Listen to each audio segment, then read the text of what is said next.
Here we have the latest Envy x360 from Hewlett Packard. And because it's an HP, I don't want to give it the dignity of a full-blown review, because at the end of the day, even if you got this for free, if your friend or colleague gave it to you as like a, here, just have this, it's tantamount to a slap in the face. This thing is a piece of shit. Now, like every HP product, they can't invent their own look, design, or function, so they try to rip somebody off. Comes in queue of Apple's MacBook Pro.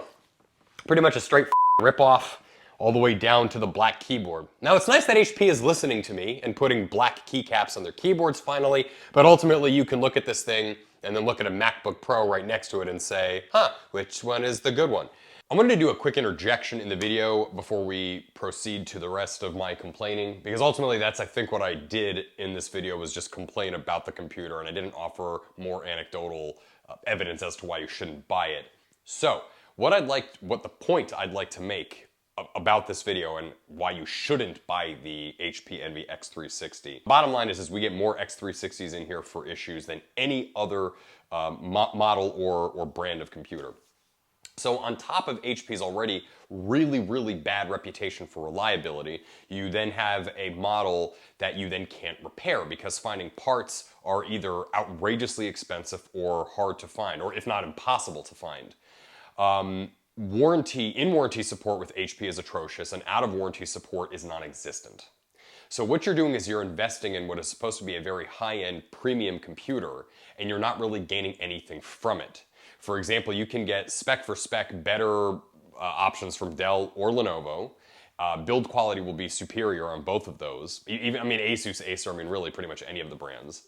And then the bottom line is just simply that when you take a look at Hewlett Packard's reputation across the board with its products, and you compare it to the design theories that either A, it stole from other people, or B, that it's trying to make itself, you just find that dollar for dollar, it is just a better choice to go with other manufacturers.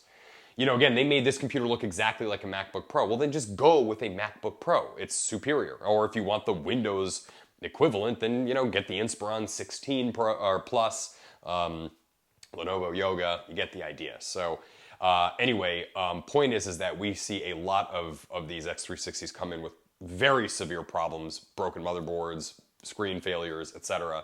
HP hasn't solved any of those issues. So even though on paper this computer looks good, I really urge you not to buy it. It's just not a good financial choice. Speakers, even on it. Poly Studio, they're like a 3.5 out of 5, maybe 4 out of 5, something like that. Ultimately, also pretty disappointing. When you sort of take a step back from this thing, and you take all the specs on paper, such as the high resolution screen, the touch screen, the fact that it's a 2-in-1, you can fold it, turn it into a little touchscreen notebook. Big touchpad, which is small touchpads are a complaint of mine on this channel, but nevertheless, it has a big touchpad, so you think I would love it. Backlight on the keyboard, Windows Hello compatible camera.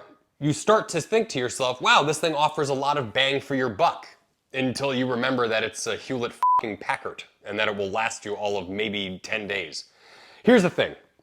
It's made out of aluminum, it's lightweight, and it seems like it can take a beating. But it absolutely cannot.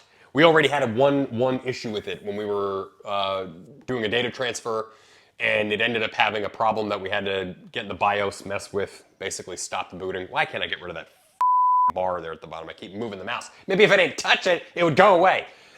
Anyway, so we already had one issue software-wise with it. Next is that Hewlett Packard still hasn't solved the problem of the non-repairable screen. And guess what? You cannot find these x360 screens aftermarket. So that means the second this thing goes out of warranty, you're shit out of luck. No upgradability on it. Can't replace or upgrade the RAM. You can upgrade the NVMe solid state drive. That's pretty nice. But that's it. Basically this thing, and they did take a design cue from Apple on that too, basically once you build this thing out, that is what it is. So no repairability, no upgradability.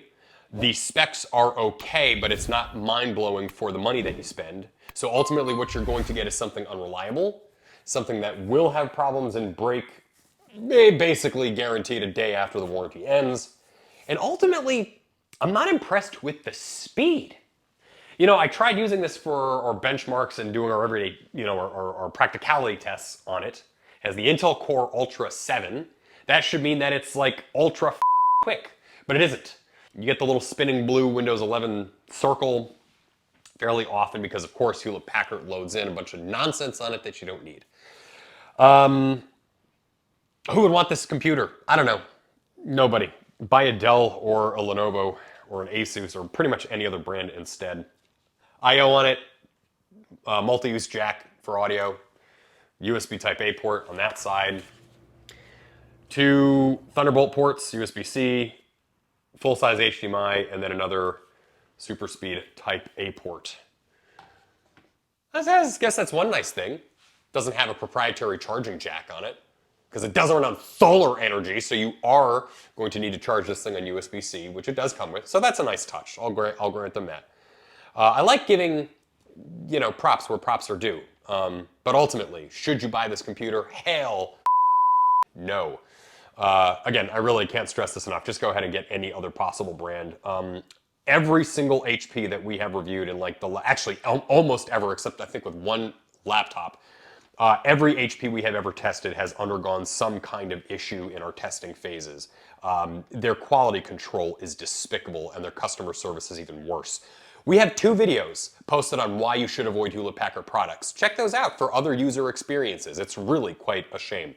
Anyway, that's really the only information you need to know about the HP Envy x360 laptop. Should you buy it? No. So if you have any questions on it, feel free to reach out to us in the comment section. Feel free to buy something else. And if you have any, just subscribe and we'll be back with another video really soon.